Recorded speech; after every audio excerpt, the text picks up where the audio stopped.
Welcome to Hot Dogs. Tonight, we'll be interviewing a man so sexy, so charming, so mesmerizing, that his opponent doesn't realize that it took him 25 minutes to normal summon Netibus. We'll also be taking a look at the NAWCQ and the effects that Battle Legend had on it. Let's get into tonight's episode.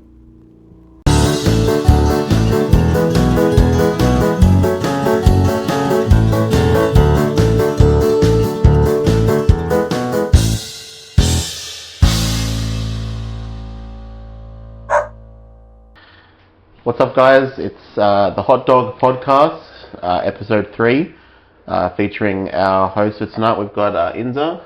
That'd be me, and we got Stoddy Too Hotty right here. The Slobby's World. On our third episode tonight, we've got our other founder of Old Dogs. You know him, you love him, he's sexy. Can we introduce Mr. Blake Ignatius? Mr. Blake Ignatius. What have you bought for us today, Blake? Hello. What's our air fryer segment going to be?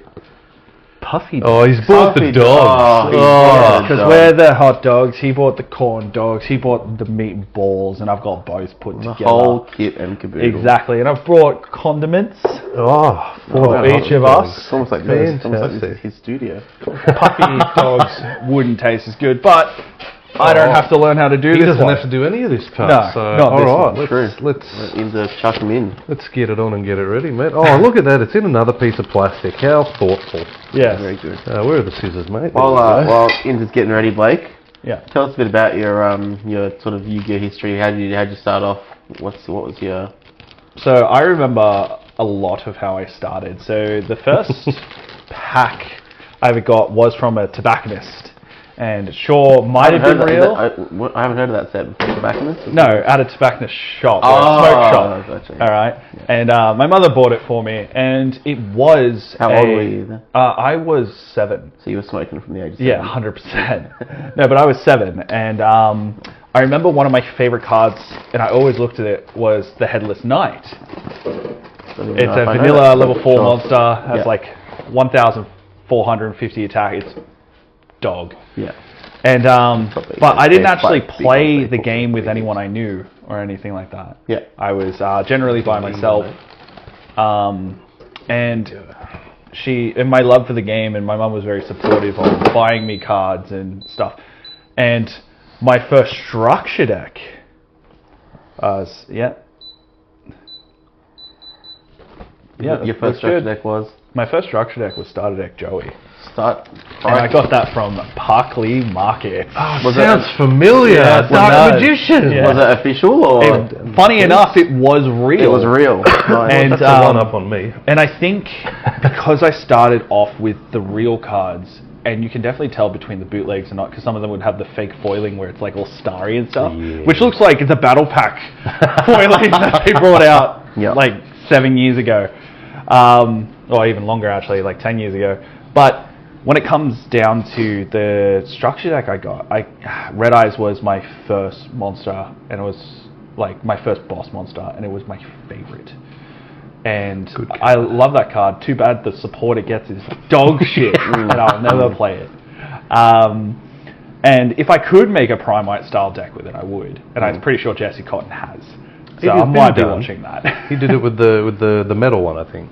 Oh yeah, true. That card's actually very good. Yeah. So then I was playing the game with my little brother as well, and he and I had a lot of fake cards, Egyptian god cards that were the colors and stuff.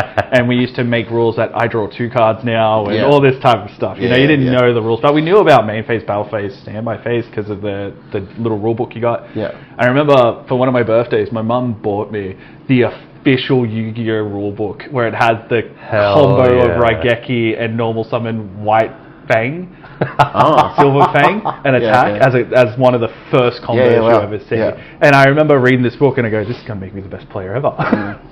And I remember back in primary school in year 6, and this is about when GX and stuff started coming out, so the were out and stuff. I used to dog wash all my friends. And So you thought you were king shit. I was, yeah. And it was He to was. the point. He was, He yeah. didn't think he was. No, He no, was. no. You ready for this? So my friends would be like, "How did you get so good at this game?" And I'm like, "Oh, it's because of the way I practice and train." Like, how do you do that? So I actually got them to do physical training, like not card training, like physical training, like push-ups, Oh sit-ups, my and I didn't do God. a fucking single one of them because I thought I was an asshole, which I was. Yeah, I was gonna say it sounds like it. But the good news is, like, 2 of them actually turned out to be like bodybuilders, so I think I'm the inspiration for them. Yeah, hell yeah. But no, I've always loved card games. I remember playing Duel Masters and learning that properly from like the DVD that actually taught you how to play the game, which was a very good way of explaining how to play it. So you didn't? So you didn't really start through the TV show? Like No, funny enough, no, my brother did, and then Yeah. I watched the TV show, and I didn't like the first season of Yu-Gi-Oh. Yeah. I thought, well, this is bullshit. Where's TV my hologram? Yeah. The TV show cheated. Yeah. So anyway, we and then when I started playing somewhat better Yu-Gi-Oh, I met 2 of my best friends named Rob and Alex. So I had heaps of cards come in because I would go to locals, but I had like a dog shit Dark Magician style deck where you played Skill Dark Magician and stuff like that, and it wasn't real. And used to play at school and host tournaments and everything at school, and we used to have there used to be Yu-Gi-Oh Tarzos. Where you used to get them out of chip packets. Yeah, you would have I been too remember. young. I remember. And those were your star chips. Yeah. Okay. And we used to do it through lunch, and it took like a whole month or so, and Yeah. you'd battle someone in the league and get their star chips till they're out. Jeez. And then the winner got, believe it or not, a ultimate rare dad. Yeah, okay. Like when it was Back worth. in the day. Yes. Yeah. Yes. Damn. Who's provided that prize? So my friend Jack Ellis did, Yeah. Wow. and we didn't really know card worth. Yeah. you tell. can tell. We're just like, Yeah. this is an ulti. Yeah. Like, this is a cool card. Let's do this. Well. No idea. Anyway, and I didn't win. Some short dude did. I can't remember his name, and he's also like very wog. So he had all the hair and everything Probably when he was 2 cheated years younger multiple than us. times. So. But we were using like. So my first deck into the game was Teledad, but I didn't Yeah. have an ulti Teledad. I had didn't like an win. ulti dad. I had a secret, and but the thing was is that I wasn't very good at it, and because the way I played Teledad wasn't with Destiny Heroes, it was with Psychics. Yeah. Yeah. And I had a couple of dark monsters try and summon it, and so Krebons and that kind Yeah. of stuff. Or, yeah. Yeah. so Okay. I was playing with a fellow named Brandon, and he was teaching me how to play the game. Brandon King. Yes. Yeah. And then I met Matt Dorr Yep. and Inza Yep. and a lot of these other people's. Now, reminder, I was 14.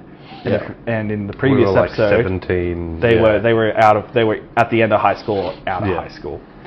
And I was learning how to play there. And the decks I was practicing again, as you got Disaster Dragons, but was Rock Stun with like the Pharaoh. Rocky Yeah. Moon. No, Rock Stun No, is no. in like the flip one. Flip stuff. Oh. The Like with Sphinx, Gabara. the Great Yeah. Sphinx and Yeah. stuff like that. That was like, oh, you have to guess a card in my Yeah, hand. Yeah. And it Would've been didn't teach things me a like- lot of things. And I got a... Like Ordeal of a Traveler. Is that Yeah. that stuff. So I got given an allowance every week Yeah.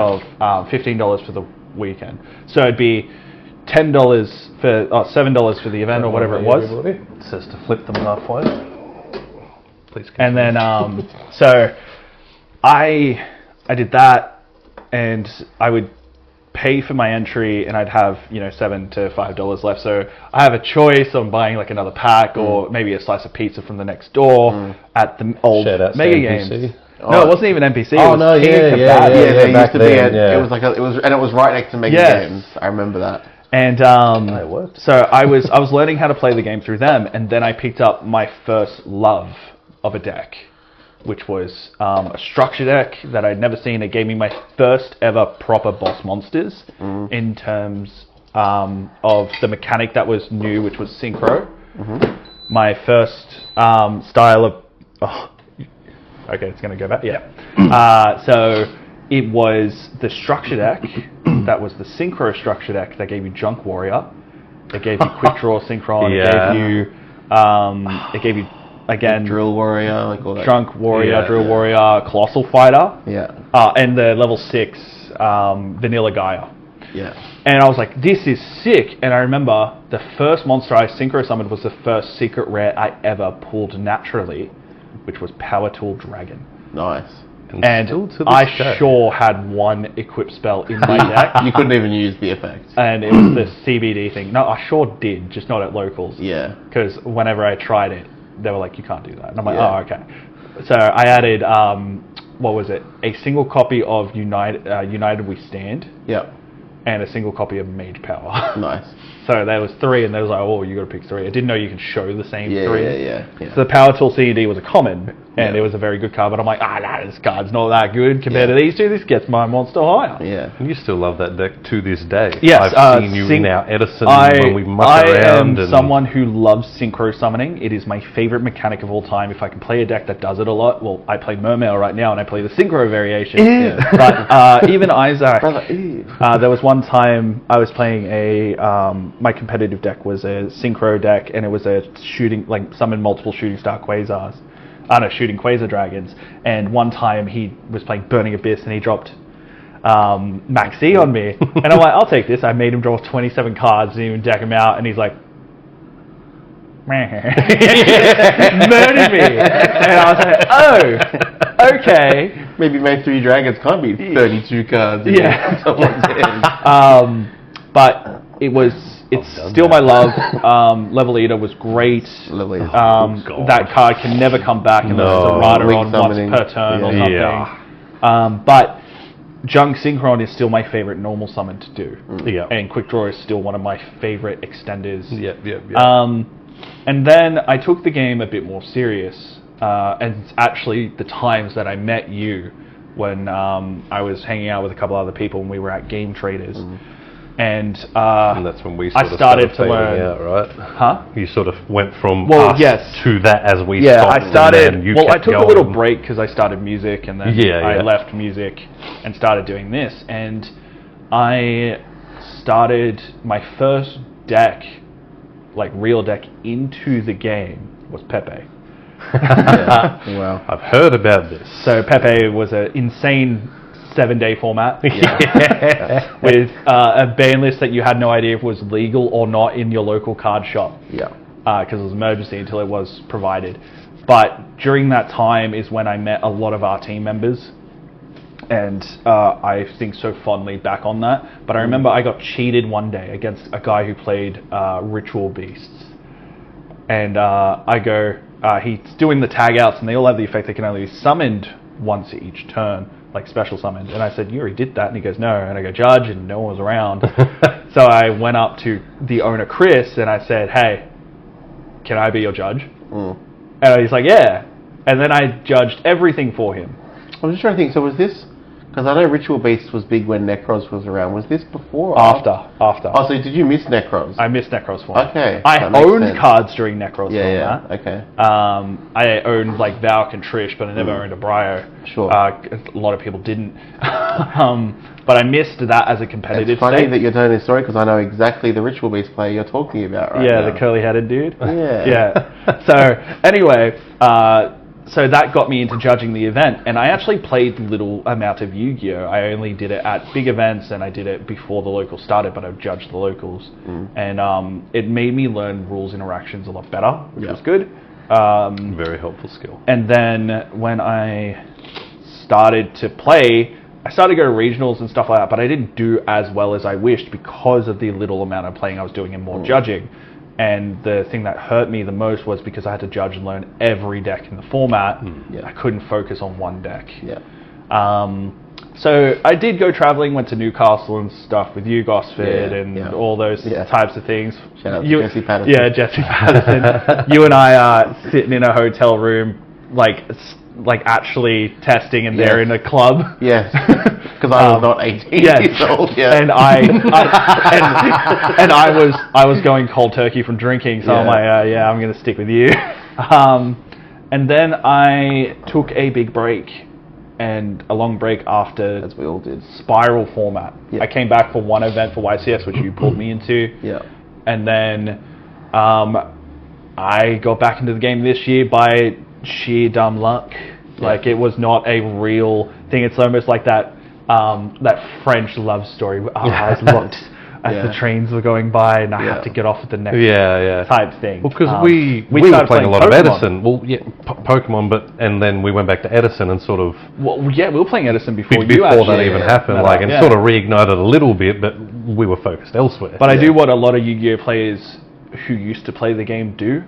Watched the content and understood what was going on. I have a friend named Chris who is still doing it. He hasn't touched the game, but he still plays Dueling Book and stuff every now and then. And he's the person that you go, you were never competitive and yet you're doing it. Yeah. It was very different, very weird.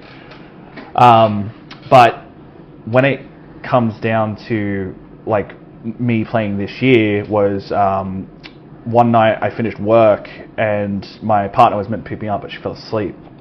And I was working. Shout out Maddie. It was 9 o'clock at night, and I said, "Oh crap! Well, all the public transport's gone. I don't have a car." So I said, "I guess I got to walk." Yeah. So I'll deal. Finish your story. I had to walk, and I walked, and it took me again like half an hour. When I was walking, I said to myself, "Oh, I'm thirsty. I'm stopping to the local supermarket, get a drink."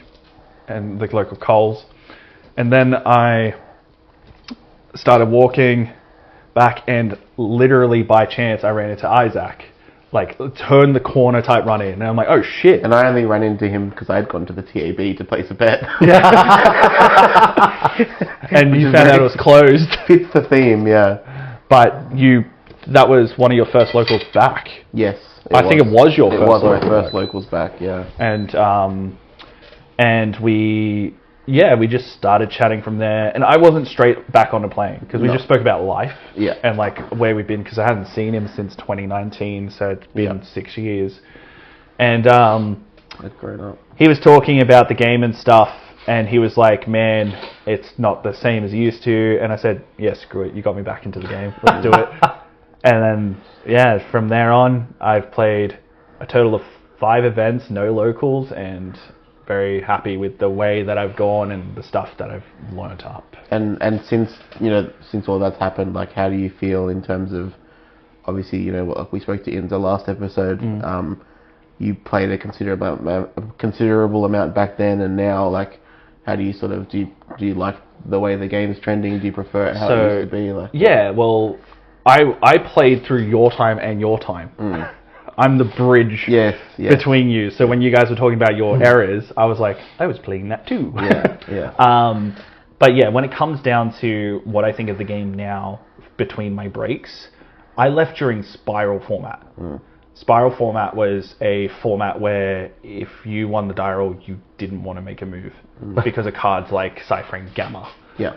And then it was in its infancies of heavy hand traps, because stuff like Zodiac was playing Ghost Ogres, Cherries, and Ash Blossoms, Veilers, and Strikes and stuff,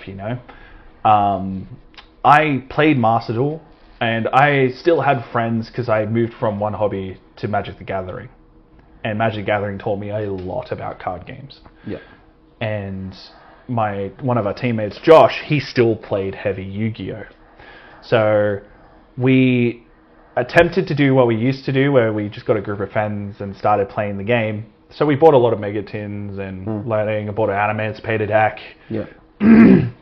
And when I was learning those decks, I'm like, these decks are wild. Like, they can just do this stuff. But I think that was still at the infancy of heavy negations. Yeah. Because when Josh was playing, it was Sword Soul. It was very little late interaction. And I owned Tri-Brigade. I still bought and owned cards. Like, I owned Prank Kids, which that deck is insane. Yeah. If that Link one comes back, that deck is 100% back in the meta. It's nuts. Yeah. But when it comes down to my thought process of it, I still watched the game evolve. So I still knew it, but playing it was a different feeling in general. I chose the wrong deck coming back into the game, because the last deck I ever played was a Midion. And then the first deck playing back was Malice. Yeah. There's a huge difference between those two decks. And do you, like, over your time, is there sort of like a favourite sort of format that you look fondly, like if you could, let's say, like, revisit? like one tournament to save your life if you had to play one format? Like, 100%. Which is? It was the Dark Pepe, Cosmo, Burning Abyss, PK. Yeah. Like, Extra Deck Monarch style format. Yeah, cool. That 2015 format, Yeah. I am so fond of, not only because of the memories I made, but because each deck had its own spicy text of playing like vanilla pendulums. Yeah. And Cosmo was just a house that could OTK you out of nowhere. Sure. That was 2016, sorry, not 2015. Yeah, a mix of both, yeah. And Burning Abyss PK was insane. I loved that deck. Normal summoning tool guy, not worrying about like effect veil is mad. And just watching the evolution of those decks, because I think that's where the fine line was, where you had to have a lot of resources. Really, it was resource management. Yeah. Like, Burning Abyss can obviously release their entire hand. Yeah. But when it come down to a deck like Cosmo, they really didn't, because it was two ways of playing it. One was better. You could do the normal Cosmo way where you're destroying your own Dark Destroyer to summon Slip Rider to make Infinity and stuff like that. Or you could play Call the Haunted, Card of Demise and stuff, and that was clearly the better way of playing Cosmo, which it's not the way it was intended. Yes, correct. Tin Can was crazy. That's because of Tin Can, yeah. But that is one of my favorite formats, because people will go about the try formats like Shadol and Burning Abyss and stuff like that, which you don't know much of these. Nope. But but those formats were a try, but they're not really. Necroz was the best deck out of all of them. Yeah. Like, there was hands down, Shadol couldn't beat Necroz. No. BA couldn't beat Necroz. Yeah. Because BA would go, I went second, I'll set my my lake. Yeah. And it's like, okay, well, you're going to destroy the two cards I have on field now, but not the rest of the cards that I'm going to summon. So that would be my favorite format, was the Dark Pepe, PK, Monarch, and Blue Eyes. Yes, sir. Cheese puffs should cool down. Hopefully Cheese puffs.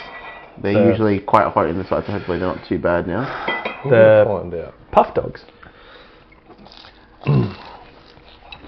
Yeah, fun. Yeah. And so, like, the last two episodes, we've gone through Isaac and myself. You know, he said he's a big fan of Mitsurugi. You know, it's it's not super combo heavy, but like it has its combos. If you got me on the Blue Eyes, I like the mid range. You're a bit of a combo fiend, aren't you? A little bit. I think when we had the last team event here, everyone called me a guy named Nesh, who makes combos and stuff. Because you asked me to do something to see if it's possible, I will find a way to make it possible. And the best way it can be is like in-engine. And yeah, combo, it's because I like to think and play. But that's also like one of the hardest things to do in major events I've started to discover. Because, as I said, I played Malice when I first came back. Malice was... I had 2 days to properly learn it because, again, the deck was getting edited so much that the only cards that were normal were like White Rabbit, Dormouse, Chelsea Cat. So I learnt those lines. And I didn't use any of the lines that I learnt. I just free-flowed. But I lost, and I knew that was to the inexperience of playing it. I almost played it again for the regional. And then Isaac, you actually said, why don't you try Mermail? And well, in the background, he was telling me, I love that deck. Yeah, let's do it. I love ripping people's hands apart. It wasn't even that. So I think it was the fact that when it came to Mermail, it's because I knew like 60% of the cards that existed. And funny thing was, 2022, I already knew that Diva could make water barrier statue because I was already doing it Yeah. when we were playing at the house here. But the way I was ripping a card out of the hand was with Trishula, but it wasn't. It wasn't with. It was with the crocodile to get there, and it was like bring back infantry, use dragoons, and it to make Trish. And it's funny, like the way that has sort of transpired too. Because if we look back, like one of our sort of more one of our more well-known team members. Yeah. If you take it all the way back to 2016, actually won the national championship with Mermail, and that's He's Frank. not played another deck since. No. Even if you look at the history of this channel, you can see that one of the 2022 is playing Mermail with DC Diva. Yeah. 2023, and it's like Ash exists and all this stuff, and he had the balls to play a card that And does even that loses. Our first, once we sort of transitioned into our Old Dogs team, our first regional winner was Nathan Kosk with Mermail too. So. Mermail was very heavily featured in the early days of this team. yeah. Much to the dismay of me and Inza. Yeah. Look, he put up with training me when I first came back, sitting there watching me OTK him over and over and over again, not being able to play. I then had to repay him by sitting there watching him play Mermail for 20 minutes just for me to go, yeah, I've got one card next game. And that's when we realised we play this game for the people. Pretty much. Yeah, well, for instance, I remember going into Alliance, which is the regional that I came top 8, that I got my invitation to Oceanics with. Yeah. That was the highest achievement I had at that time, because the other times I got regional toppings to get into Oceanics was because pass downs used to exist, Yeah. and it used to be like top 16, and that was back in 2015, 2016, 2017, and I never went to an Oceanic because I worked hospitality, and it's very hard to get time off. Yep. So I used to tell my boss, so I can judge the Yu-Gi-Ohs on Thursday nights when they desperately want me to work. I used to tell him that I used to work in NDIS work, and I can't take that one night off. To be fair, being a Yu-Gi-Oh! I was going to say that is somewhat similar to NDIS. So I said I had to look after kids and teach them literature and stuff like this. I wasn't talking about the kids. I was just talking about the no, average, but that's what I'm saying. Local. Technically, none of that was a lie. No, that's why I said it. Anyway, I said I did it for a company called Game Traders voluntarily. Jesus Christ. Brilliant. So yeah. Brilliant. But me getting it with Mermail, my God love my girlfriend because she sure did put up with my shit. I have these little dining trays, and I set it up while we're laying in bed. I've seen Snapchats of this. And I am Oh, it's the dining trays. I'm drawing 5 cards and playing the game. And then, so she sure did sit there, go to sleep with the light on for me.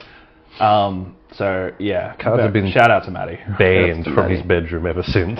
No, I'm allowed one deck. One deck box. And now I have an extra He just gets a long big deck deck box. box to circumvent. But I learnt what the new cards did, and I practiced one combo line only, which was to summon 2 toads. That was it. That's all you The need. moment I had it, I was like, that's it. That's all I need to do. It should be fine. We got to the event, and I had been practicing against Ryzil and Malice. Blue Eyes. Yeah. Well, not Blue Eyes was a different one because there was so many different variations because it's still in its infancy. Like, not everyone had Sea for Dragon, not everyone had Crimson Dragon. I don't know, it was just Prime Eye, that's all that mattered. Well, then, so my first match was against Blue Eyes, I won. My second match was against Blue Eyes, I won. My third match was against Dennis. No, No. 4 or 5 was Dennis. Yeah, yeah, true. Yeah. I versed someone else, forgot. And then versus teammate Dennis, and because that's he the didn't Dennis read Ling. a card, I won. Yeah. Because a lot of times that's the running meme of like players don't read Yu-Gi-Oh Yeah. cards, and because of that you do actually lose. And I had every chance of losing that, Yeah.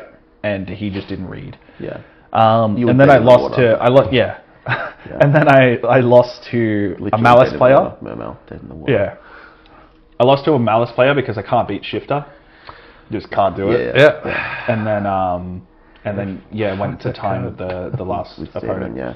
So, and I couldn't believe it, but for some reason when I was playing the deck, when you just hone in and you're just there and all the noise just disappears and you're just playing the deck, waiting for your opponent to respond. You're doing everything. Like I even pulled out a calculator to calculate, do I have damage now? And then I'm like, I don't. Okay, I need to do this, and that's damage. Yeah.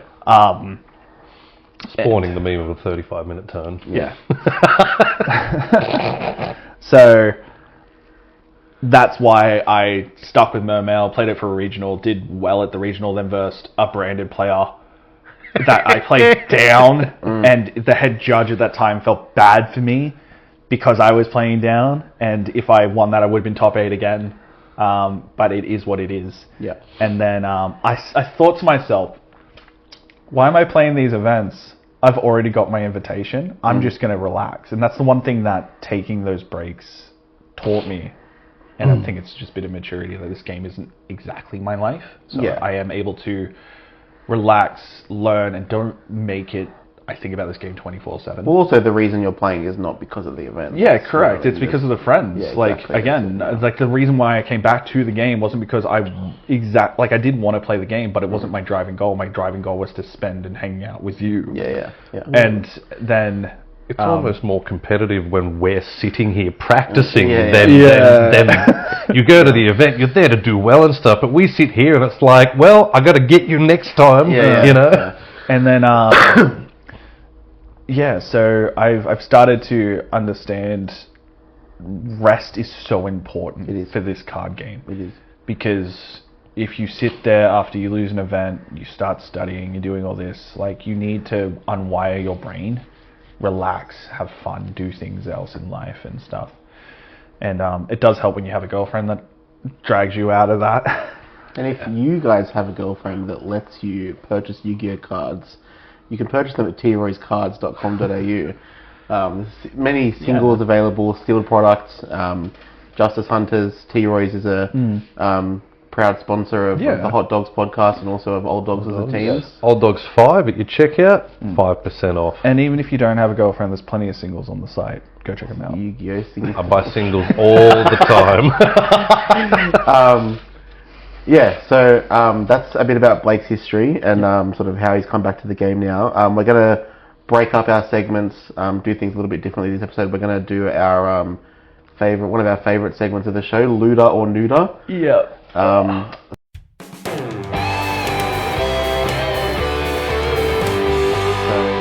If you guys have seen the other episodes, you'd know this, but Blake's going to have 1 minute to guess What this card is. Or, do you want me to answer the questions? Because I might know it better, just so I can answer the questions we quicker. both can, it's fine. As long as They're yeah. all No, the card. it's better if one person does it. Alright, I'll do it. Yeah, just Sure. Okay. explain the rules. We'll have 1 minute Blake will have 1 minute to guess the card. If he doesn't guess the card in time, it gets neutered, which means I basically chop it in half and give it to him anyway. Yeah. That is the basic. Yes or premise of no. it. It's yes or no questions. Yeah. You'll tell me when it's 30 seconds and 10. And Time will start when you ask your first question, Blake. okay. Easiest one. Is it a monster? Yes. Okay. Is it dark, No. light, No. wind, No. fire, No. water, No. earth? Yes. Okay. Is it lower than level 4? No. Is it higher than level 4? Yes. Okay. Is it level 7? No. Level 8? No. Level 5? No. Level 6? Yes. Level 6 earth. Oh my god. Okay. Is it rock? 30 No. seconds. Is it warrior? Yes. Okay. Earth warrior. Level 6. Oh my god. Is it a vanilla? No. Okay. So it's an effect monster. Does it have a quick effect? Oh, he'll know. No. No? No. No, it doesn't. No. Okay. Does it have higher than 10 2,000 seconds. attack? Yes. Okay. Higher than in between, higher than 2,500? No. Okay. 4. Earth 1. Warrior. Last question. Okay. Level 6. We're going to need In between. your final chance at a guess. Okay. And I like this card. I should have asked, was it an extra deck monster? That's hard. It's probably a synchro. Earth Warrior, level 6. Drill Warrior? The man, the myth, the legend. Holy You shit. got it. It was Holy crap, I got It it! was an ultra rare Oh. drill warrior. Oh, hell yeah. The first card to unfortunately not get neutered. And it was already mentioned. I'm very earlier happy. This podcast. It was. I'm very happy because that means this is going straight into my Edison deck. Now you're the one getting neutered. No, Sorry, Dennis. Sorry, Dennis. Well, there we go. Congratulations, You can have your Blake. sleeve We're Thank you. one out of 3 on Luda or Nuda. Yes. Tune in next episode to see if we can make it 1 from 4. Yes. So that's one of our fun segments. Moving into sort of the main topic of the episode, what we wanted to talk about. Yep. So this weekend just gone. We're recording this on a weekend, so about a week ago now. Was the NAWCQ. Well, by the time this goes live, it'll probably be about 3 weeks. Yes, yeah, but from what we only know when we're recording it. Yes. Was the NAWCQ. So something interesting about the NAWCQ compared to Oceanics and Europe, which is next week, is they have the Battles of Legends set, which is legal. Which, at least from my perspective, and I think you guys were similar, before we knew that we weren't going to get it, we originally thought Oceanics was going to be the both of those sets, like Duad Yes. and Battles of Legend. And I think the general impression was that it wasn't going to make much of a difference. No. Like, the decks were there, and we knew that they were half decent, but we didn't think they would They be would like... show up, people would play them, but like they weren't going to dominate a top 8 or Yes, anything. Correct. Which Well, was... Neck minute. I actually was the only person that had a different opinion. Sure. I was always... My deck choices were Mermail or it was Orcus. Yes, yeah. But I think, like, you wanted to play Orcus, but you didn't necessarily think it was going to be, like... It was 100% one of my options. Like I but you printed didn't out think the it was going to be, proxies like, and stuff. one of the best decks? Like, No, you know what I mean? no, I That's didn't what think it mean. was Yeah, going to yeah. be the best, but Yeah. I did think it was going to be good enough for me to play. Yeah, yeah. But now we've seen the results, and, And people were wrong. yeah, based off NAWCQ, we saw... I know Gem Knight definitely finished top 4 and went to Worlds. Correct. The Orcus Yes. was the deck that won, Yeah. and I believe it was Malice that came 2 second. Malice decks, and it Yeah, was Malice was second. Yeah. I've got the results up. yeah, and Mitsurugi Fiendsmith deck was the one that that sort of snuck its way in because the French guy won twice. Obviously, one of the big questions, though, right, is yes, they've done well. Is it because they're brand new and people don't know too much about them, or are they that strong? I think that's the case for Gem Knight. Yes, Yeah. I was going to say definitely for Gem Knight. Yeah, I mean that deck is just super strong anyway. Yeah. But it used to be a burn OTK deck that people just if you win the die roll, you're fine. Yeah. I think that it's a product of its environment too. Like if everyone is maining 6 Charmies and all these hand traps, and the deck chooses second, like you're automatically at an advantage. Yeah. Like, Yes. But when in the top 4, it was 2 Malice, a Gem Knight, and an Orcus. Yes. But when it was top 64, there was 4 Orcus and there was 3 Gem Knight, and only 2 made it into top 32. 1 Orcus, 1 Gem Knight. Yeah. So those players had the skill ceiling to play those decks, and I think it's because they love those decks. They know those decks. Which makes a huge difference. Yeah, because if you look at the rest of it, it was, again, you have like your typical ones. Vanquish Soul was there as well. You have the Mitsu, the Ryzil, the Malice, the Blue Eyes. Yeah. But there was one that I also wanted to talk about that was a bit sneaky, and it was Punk.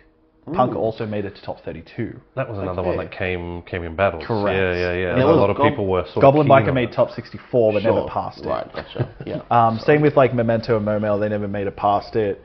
But Punk, I think, is also another deck that is splashable, because that's what we're talking about, is that so many decks have engines. Yeah. So the fact that Orcus won, because it goes with Fiendsmith, the thing about it that I was testing and labbing is that you always like Dingirsu, not Dingirsu, I think his just name is Girsu, Mech Knight. The new level 4? Yeah, the one that came out years ago. Sorry, yes, yeah. The new word. When it's normal summoned, it bins one. Yeah.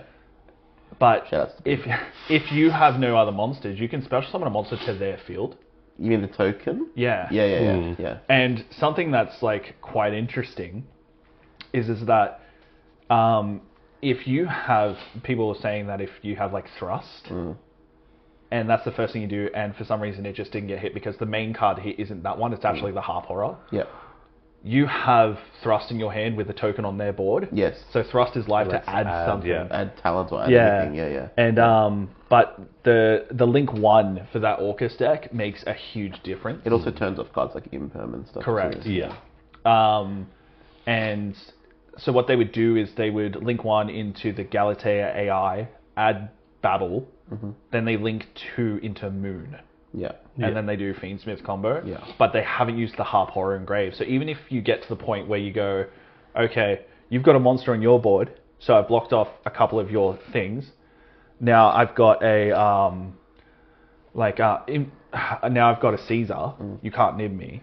But if you nib me here, I'm still going to do the rest of this combo and just not have a Caesar. Yeah. And it is quite good. But I think K9 will obviously replace that engine.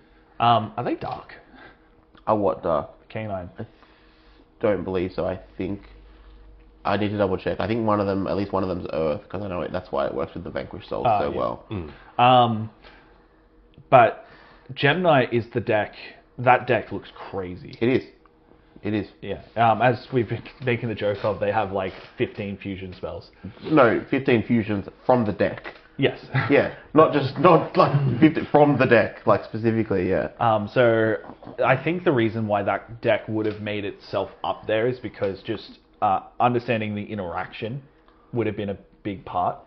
Yeah, I had a sort of a somewhat niche way to look at things. Like when your deck is that kind of deck. So for example, like if I'm versing a deck for the very first time, and it's based around like main deck and like main deck monsters, right? Like something like Mitsurugi or whatever. Yeah. Whenever they add a card from their deck to their hand, or they dump something, I can read it. Yes. And I can learn what it does. If they activate a fusion spell that fusions at something from their extra deck, You don't. I can't go into their extra deck and read what it fucking does. Yeah. And that's actually huge. Like that, Because you can't prepare for it. yeah, because like They if can I, go whatever direction they want. yeah. But crazy is it's like if they summon something that's like randomly a negate and I didn't know it was coming, and then I've held a card and I'm like, oh well, fuck, you know what I mean? All of a sudden you can't Nibiru them Exactly, or something. yeah. 100%. And it's, I think also too, because a lot, as I said before, they still play a couple vanillas in the deck. And it's like, if they dump a vanilla, you're like, oh, okay, that's just a vanilla. It's nothing that's real. Yeah. And the thing is that the Link monster is also a fusion monster that shuffles from Banish and Grave. Yeah.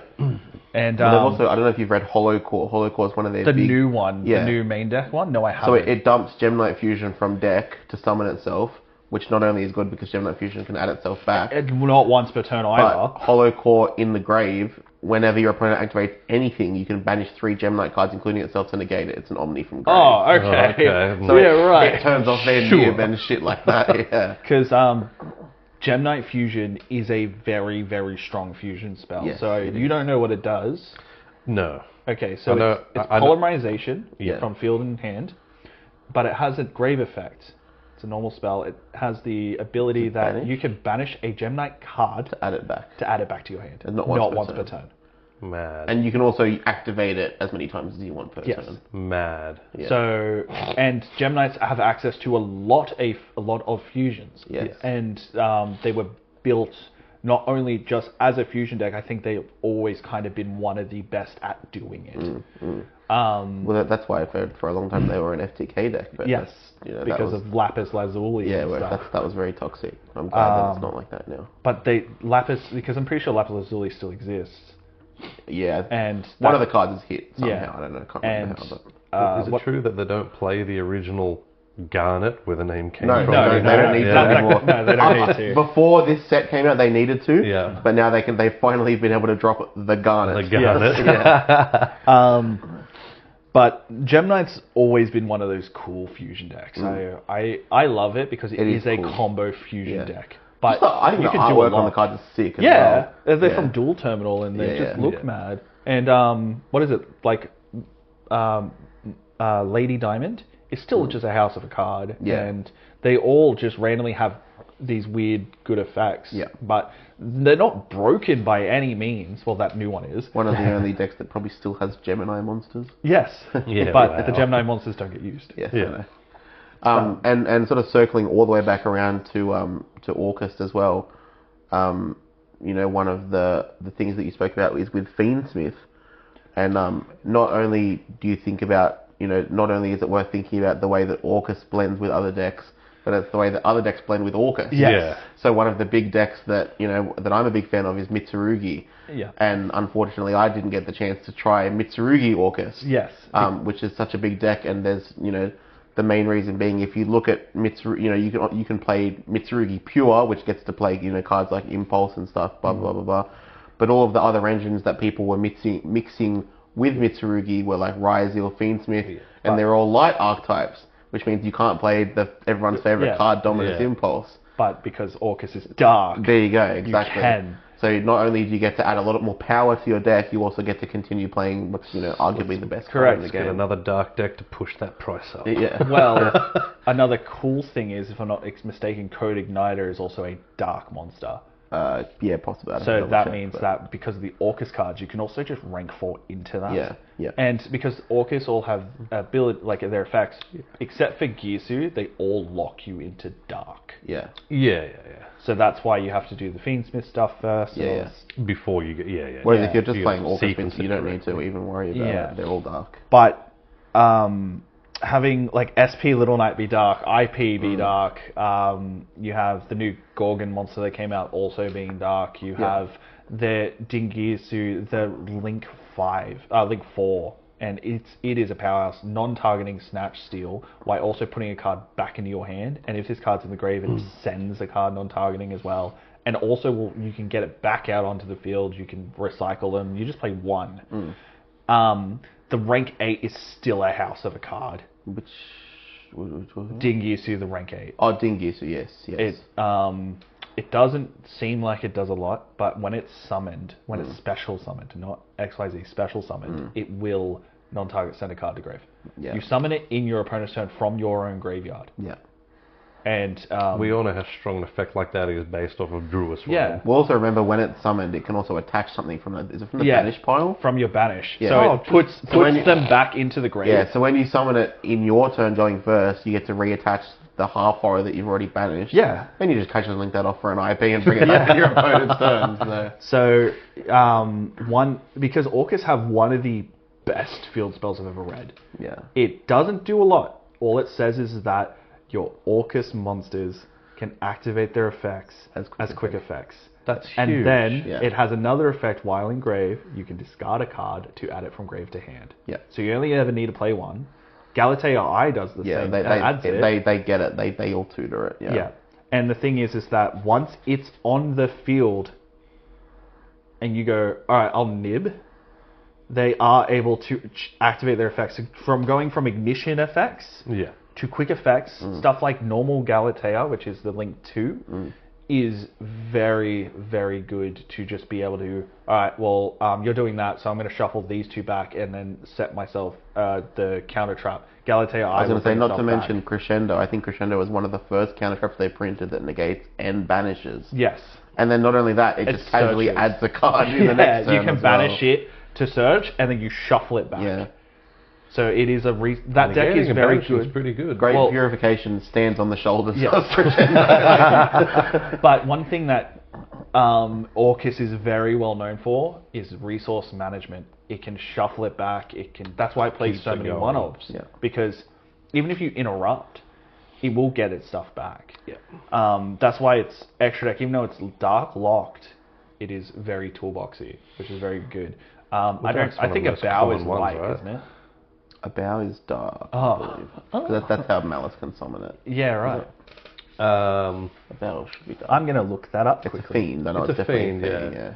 yeah. but yeah, you Malice say don't summon it you, anymore you, anyway. Yeah. you say a toolbox, even though it's all dark, but dark's one of the most common types there is. Between Yeah. that and light, there's Yeah, just so much within their own.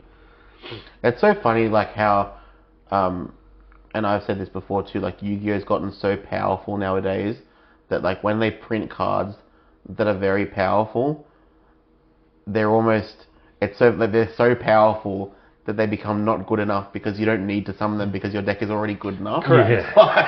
It's like this leveling system. Like it's cards like. Would you rather have the 2 interaction or pops or something, or would you Well, know it's do not you even put that. them It's to like, make the it's one not, big it's one? not even that. It's like it takes a space in my extra deck. Yeah, yeah, You know yeah. what I mean? Like even shit like that. It's like That's allied. what like, I mean. Is it worth going that far? Yeah, like allied code igniter. Is that the Yeah, No, Ignis- it's just called coding. Oh, code talk, allied code talker. Oh, you're talking Yeah, about the rank. the Ignis, the Link rank four, the new, four, yeah, the new one, like that one. Sometimes they And like summon it, but not often. a bow, like when a bow was first printed, everyone's like, oh my god, this is gonna be crazy. And Malice, everyone's gonna play it. I think Yeah. people played it for a week. Yeah, because that's because Griffin got banned. Yeah. But and now Malice don't play it. But a bow is dark. Yeah. So I gathered they would play Yeah. it. Because the thing is that you get to reborn like your Agamday Grave. There was even when Griffin was around, people stopped playing Griffin. Yeah. Like, because I mean, just ending on a crypto with a bunch of shit in grave. Like, you Yeah. can't lose the game. Like, if you're half good at Malice, you're not gonna lose, bro. Like, you know what I mean? But yeah, Orcus stole it from Malice. Yeah. This was Malice's one of Malice's last chance before the Yeah. other big decks Yeah. come out to Yeah. get it, and they just couldn't. They couldn't finally steal an event. I think the last one it got stolen by was like Live Twin.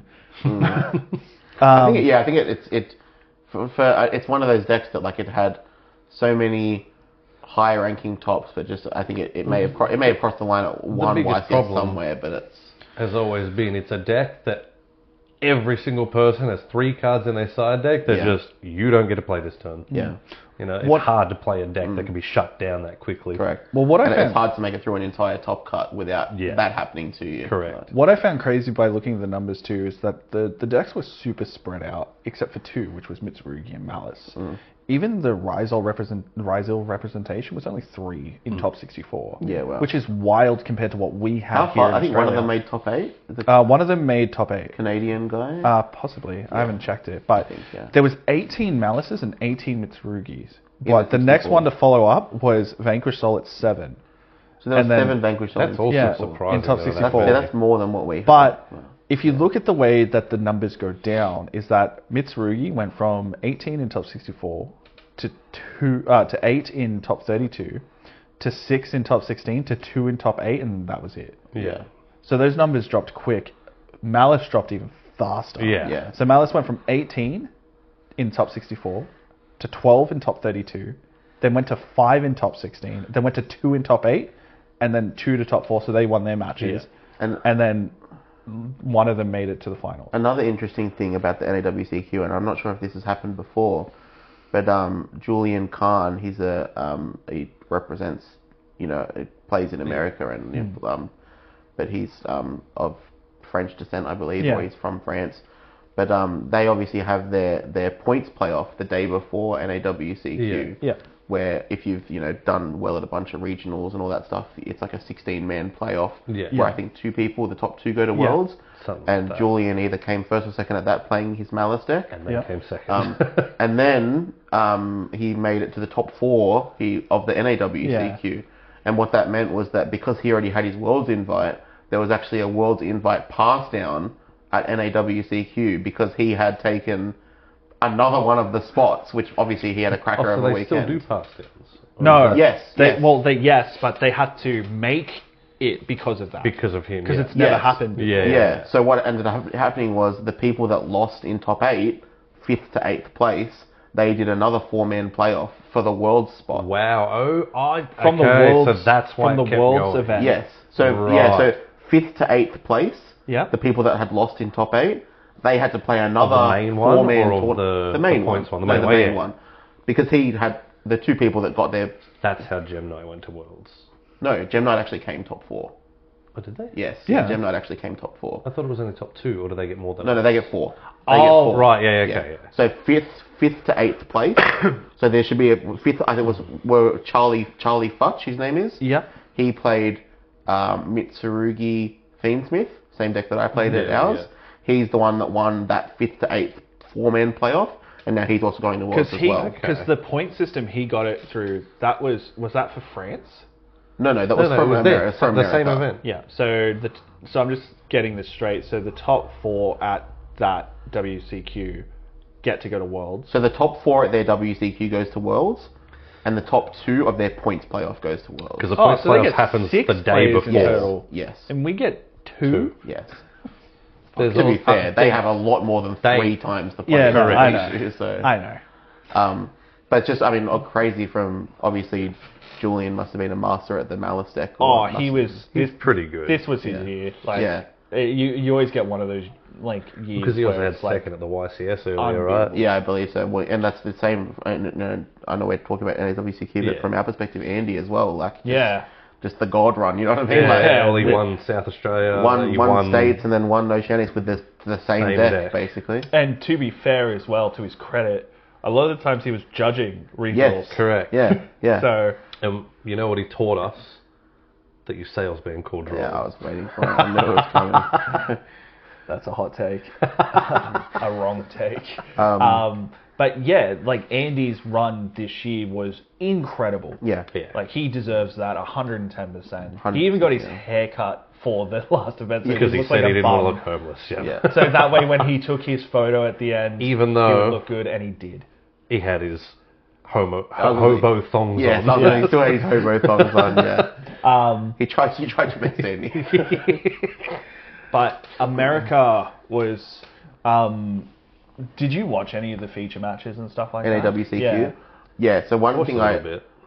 I did watch was the Vanquish Soul Mirror match, and it was fascinating, and it was very enjoyable, and I thought, I don't know if I could do that for 10 rounds.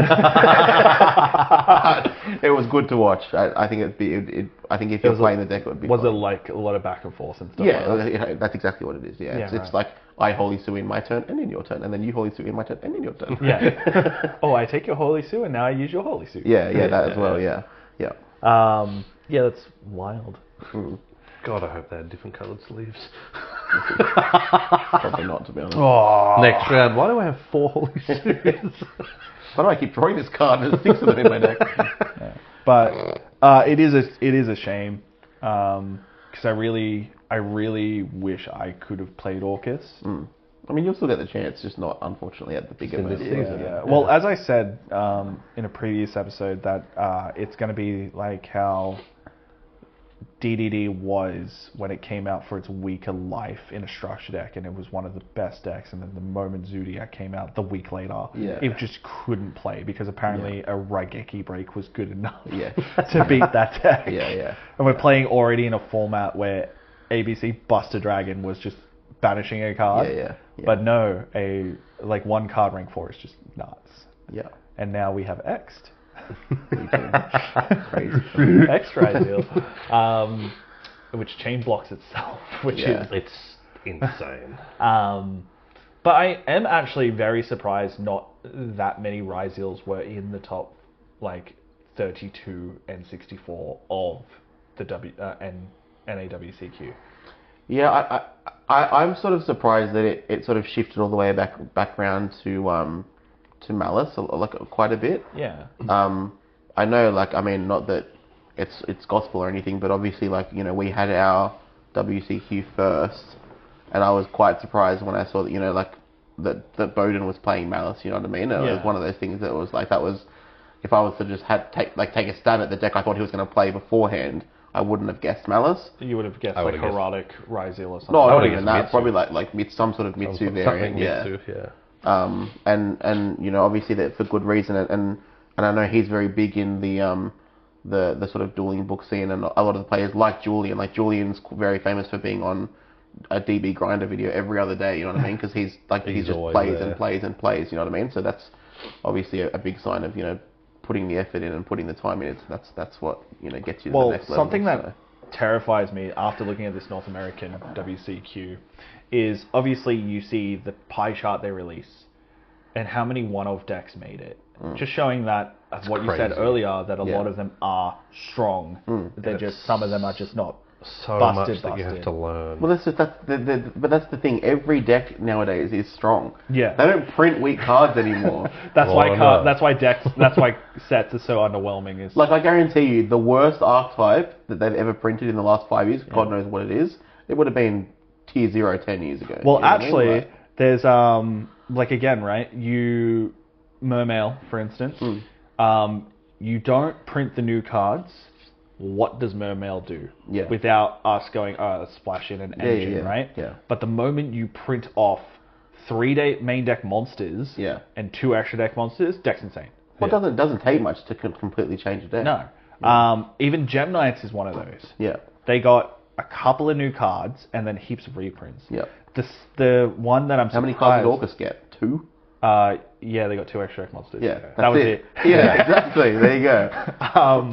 But the one thing that I was surprised not to see a representation of is Fabled, actually. The reason being is because this is just my take on it, is that it's a light fiend deck. Every monster is literally Requiem. Yeah. Yeah. They have access to inherently making level 6 synchros to make Caesars. They are a combo extendee. They can play through a lot of interruption. Yes, I think Droll is the worst thing against them. It's probably a big part of it. How many in-engine cards they have that put up some sort of like a negate or a... Well, that's not All it. that It's sort all of stuff. interaction because they're Yeah, level yeah. 6. Their level 8 synchro does the same thing as the Orcus Link 4 does. Yeah, okay. It just snatch steals a card. It's probably just a case of like, Power creep. power creep, and maybe obviously like maybe no one's put in the proper time and effort. That to too, because it's all well and good to be able to be like, I can go into Fiendsmith, but I've like, that's so splashable if the other engine doesn't do Yeah. enough. Well, the other we engine... just I don't can know. also go We into just don't Fiends- know. I can also go into Fiends with any 2 No, I know, Yeah, I know yeah. that. You know, that's but what one of I'm those saying things, is, it's yeah. like your worst case scenario if you brick or if you did get drolled or anything, Yeah. you can just go into that. Yeah, It cool. spams out synchros like no tomorrow. So are you trying to tell us you'll be playing Fabled at the next Look, Orcus is coming, Fable's coming. I might have a hard choice. I just don't want to play Mermail again. Yeah. That's Again, a lie. I He likes Mermail. I do. I love Mermail, but the thing is that I give him a mat with Mermail. on. I would love to play Fire King, to be honest. But that deck just can't hang. Yeah. Tell that to Dinkabooey. Tinkerboo is a differently built human. I'm pretty sure a Fire King top 64 hour and AW. It did. I mean, I watched it and I said, yeah. Oh yeah. I'm jealous about that because I know that deck better than I know yeah. Mermail. Yeah. So yeah, it's one of those things. Like what I'm saying there is that I went in with a comfortability choice to my first regional back using Mermail because I knew the cards. What threw me off was the first tournament we played. I played Fire King instead of Malice.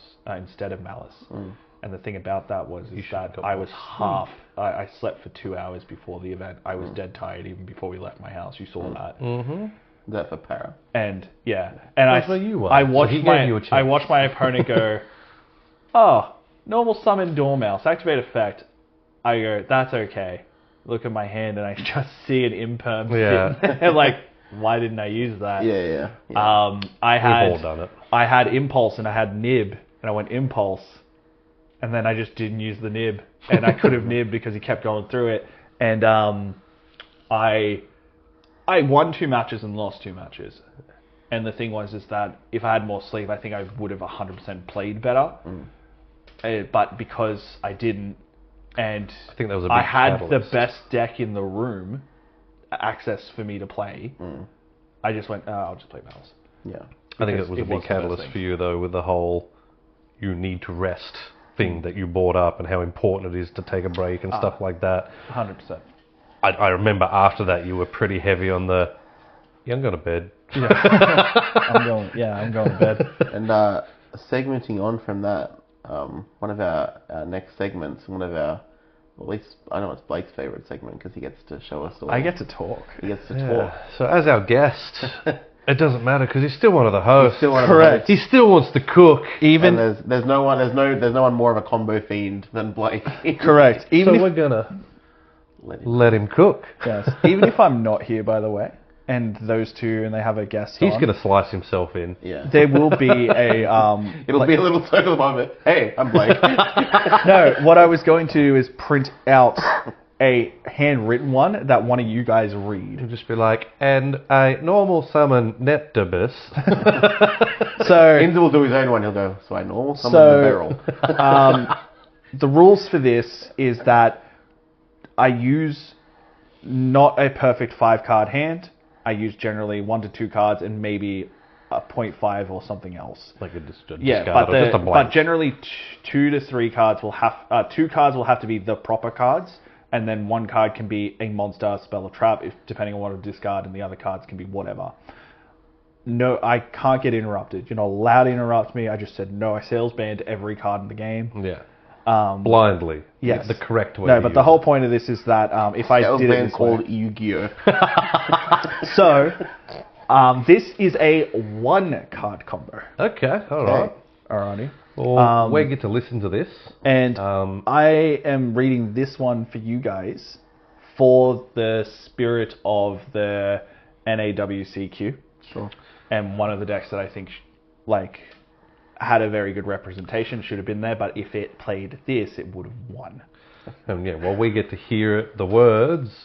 Anybody who watches this in the video format will have the combo being played Yes. out in front of them as he says this. The good news about this one is only... Is it another 37 Mother step of combo? God. 24 I just saw steps. him. 24. I just saw him scroll, and he's still scrolling. It's going to be shorter than the 24 previous steps. ones, maybe, by a little bit. If So- you've ever seen the Kung Fu Panda, it's like the Dragon Master scroll, Yeah. Scroll. but there's actual text on it. It's not just blank. So with this combo here, it's a 1-card combo. I can't really pronounce any of these names, so I'm going to give it my best. We will correct you The where we 1-card can. combo is Aman no Habakiri no Mitsurugi. So Habakiri. Habakiri. You can use the colloquial names. Okay, everyone I'm knows going that. to. Yeah. So what you do to start the combo is you go Habakiri effect in hand, reveal Saji. No, Summon Saji. summon Saji from deck, then tribute the Saji. Saji effect triggers, it adds Mitsurugi Ritual. Then you activate Mitsurugi Ritual, sending Kusanagi and Night Sword Servant from deck to grave to special summon the Habakiri for a ritual summon. Night Sword Serpent's effect will trigger special summoning itself. Why Kusanagi adds the ritual back to hand. Then you activate the effect of Mitsurugi Ritual, tributing the Habakiri to special summon Mirakumo from your deck, Mirakumo, yep. which then will trigger on a new chain the Habakiri to add Mitsurugi prayers to your hand And special summon. and special summon itself. So now your field is Habakiri, Night Sword Serpent, and Mirakumo. You're going to use prayers tributing the Mirakumo to add from your deck to your hand Aramasa and special summoning back the Sanji. Then you're going to use Mirakumo. Mirakumo's effect to add Mitsurugi Mirror from deck to hand. Yep. And Mirakumo will special summon itself. So you have Night Sword Serpent, Sanji, Mirakumo, Habakiri. Yes. Then you're going to use the Habakiri and the Night Sword Serpent to make Haggard Lizardos. Night Sword Serpent will banish itself. That's very important. Then you're going to use normal summon Aramasa to add Futsu Yep. from deck to hand. Then you're going to make a rank 4 using Sanji and Aramasa to make Infernal Flame Banshee. Then you're going to use Infernal Flame Banshee, detaching the Aramasa to add Nemesis Flag. Then you're going to use No. Haggard Lizardos effect No. to banish Aramasa from grave Draw a card. to draw 1 card. Then you're going to use Nemesis Flag's effect to target the Night Sword Serpent to put it back into the deck and special summon itself. You're going to use the Nemesis Flag's effect to add Nemesis Corridor. Nemesis Corridor. That's not where I thought this was going. That's not Protoss. That's a level 4 Wind Thunder monster. Oh, is it Thunder being important? Yes, it will be. Oh. Yes. Oh no. Oh no. I always knew where this was going. So, use Haggard didn't. Lizardos I always knew where this was Nemesis going. Flag to summon a Link 2 called Reapodocus. That is a Link 2 that points up and down and says declare 1 monster type. All face-up monsters this card points to become that type until the end of the turn. That part is important. So, you're going to use Nemesis Corridor in hand effect to shuffle back the Aramasa from your banish zone, or banishment, as Konami call it now, to special summon itself. Then, you're going to use the effect of Mitsuguri Mirror to tribute off the Mirakumo to special summon your Futsu from hand that you added earlier. And you're going to summon that Futsu right where the Reapodocus is. Underneath it. Underneath it. You're going to use Reapodocus' effect to change Futsu to Thunder type. Because you activated Nemesis Corridor in your hand, you're actually able to activate to special summon a monster from your extra deck Contact Fusion. with Contact Fusion by tributing a monster, which is huge. Because you're going to tribute off the Nemesis Corridor to special summon a Thunder Dragon Colossus. Then you're going to tribute the Futsu to summon another Thunder Dragon Colossus, which triggers the Futsu Engrave to add a second prayers And for your summon opponent's itself turn and summon itself back.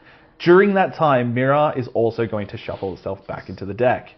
Then you're going to use the Futsu and the Infernal Flame Banshee that you still have on board to make an IP Masquerena. So your field is Thunder Dragon Colossus, plus another Thunder Dragon Colossus, plus an IP Masquerena, plus a random Reapodocus sitting there, plus a Mitsurugi Prayers, and you still have 1 random card in hand. Which was never relevant. Which was, yeah, it's never relevant, but that means But it's theoretically you still have 5 cards with every single Mitsurugi monster that has been successfully ritual summoned in grave. So when you go prayers, bring back Futsu, they have to deal with that while also not being able to search. It is very strong. This combo was inspired by Isaac Stott. It was. He messaged me at like 1 a.m. I'm in bed. That is the standard. And he Now goes, he wishes he played it at Oceanic. he tells me that, oh, this is how you do it. You get to this, and you can do this. And I said, oh, you can't summon an IP that way because it needs non-link monsters. Yeah. And then he's go, oh, there's got to be some way to do it. And I figured out how to do it. Hold his But beer. I did it with, first off, it's still, he just said from Habakuri. Yeah. And then You originally did it with Fiendsmith. I did it with the Fiendsmith engine as well. Was more powerful, actually. Yeah. But it's unnecessary. But if you play the Fiendsmith engine, it was actually just unnecessary. Yeah. It runs harder. Well, no, you got more. You get more stuff out of it. I think if you play the Fiendsmith cards, you don't have to use. Well, it means Futsu. Lacrimosa and everything's engraved as You well. get to leave You get to leave Futsu on board. Yeah. But. But he then sends me a message and goes, there's got to be a way to do it without the Fiendsmith. And, the first message he sent me was, did you not use prayers in that combo? Yeah. And I said, was I meant to? Like, I don't know what this deck does. Yeah. So then I tried it without it. But during the time I was doing it, he says to me, oh, do it from starting with either Manju or with Aramasa because you'll see them more than you see Habakuri. And I go, oh, well, it's literally irrelevant. I want to see if you can do it with just Habakuri. Yeah, which you can. And then that's the combo, which is quite powerful. But Droll and Lockbird sure fucks you. Oh, yeah. I think there's probably about There's only 17 choke points. But that's why I think spirit of well, the that, segment. well, that's why I think the Fiend's engine is very strong Yeah. for Mitsurugi, especially. is, yeah. Talking back about the NAWCQ with that, if a lot of them were playing Fiendsmith over Ryzeal, I think because Ryzeal inherently loses to draw, you're playing two engines that inherently lose to it. That's the That's what prominent you were in the doing meta through the right whole now. thing. You kept cutting stuff and going, Yeah. I'm playing Saint instead. Yeah. Oh, I don't like Saint. No, I like Saint. Yeah. Because there was another way we figured out that we could beat Droll, which lost harder to cards like Ash and stuff that we decided not to, which was the Neospace with connector. Neospatian connector. Yeah. Because you just get to see the hand and rip a card, but the one thing is that you didn't want to do the whole sales ban thing where if they don't have a card, then you just Well, that's discard a the card. cool one that But you was got hand actually knowledge. played in the Heraldic Ryzeal decks was Kawakimiru Guardian, Yes. which that was an interesting one too that we didn't think of, but yeah. No, because they just go normal summon Kwakimirror Guardian. Activate Combo. the effect of X. Yeah, Yeah. exactly, yeah. And they play like Ascension and Tachyon and all that kind of Well, stuff. another thing you could do as well is like you could have done that in Mitsu. Yeah, that's what I'm saying. Yeah. Yeah. We didn't. We didn't. You think just that normal at the time, summon like Kwakimirror Guardian, then you go but Harbor. Harbor Curian. Yeah. But I think with decks like Orcus and stuff like that, I think you'll start to see cards like Nibiru come back because of that. Yeah, Which definitely cards like think so. Kwakimirror Guardian are very good for. Yeah. Well, I mean, what's disgusting is like I can literally win the die roll, be versing K9 Vanquish Soul, and nib myself on my own first turn because they can easily That is summon crazy. cards. 100%. That is 100%. crazy. But yeah, Like never once in my Yu-Gi-Oh career have I gone first, been on my first turn and gone, yeah, I'll nib. Oh, what was it? Did you see what Yummy was doing? No. So during in between these podcasts, I saw a video from MCult40, and he said that Yummy had been maining Dark Ruler No More.